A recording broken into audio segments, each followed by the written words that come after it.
12 কেজির সিলিন্ডারের সরকারি দাম ১৭২৮ টাকা, তবে বাজারে তা ২,০০০ থেকে ২,৫০০ টাকায় বিক্রি হচ্ছে। লক্ষ্মীপুর জেলার রায়পুরের বিভিন্ন দোকানে গেলে দেখা যায় প্রতিটি সিলিন্ডার বিক্রি হচ্ছে ২,০০০ টাকায়। ব্যবসায়ীদের দাবি, ডিলাররা বেশি দামে সরবরাহ করায় দাম বেশি রাখা হচ্ছে।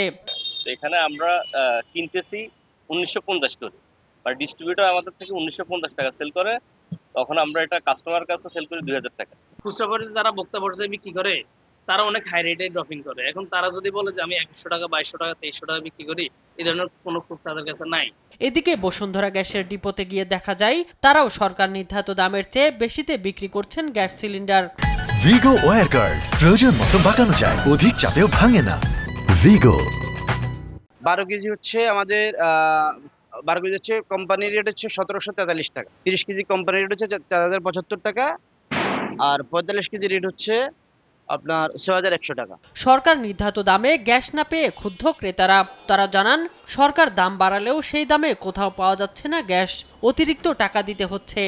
সোমবারে আমি একটা যমুনা গ্যাসের বোতল কিনছি আমার বাসার পাশে একটা খুচরা দোকান থেকে, সেখানে ২১৭০ টাকা নিয়েছে।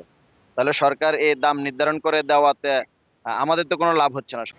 সরকার গ্যাস নির্ধারণ করে দিছে ১৭২৮ টাকা, কিন্তু আমরা দোকানদার কাছে গেলে আমাদেরকে ওই দামে দিচ্ছে না, ২,০০০ নিচ্ছে, কেউ ২২০০ টাকা নিচ্ছে। ভোক্তা অধিকার সহ বিভিন্ন সংস্থার সহযোগিতায় নিয়মিত অভিযান পরিচালনা করার দাবি ভোক্তাদের। শামীম হোসেন, নিউজ ডেস্ক, দেশ টিভি।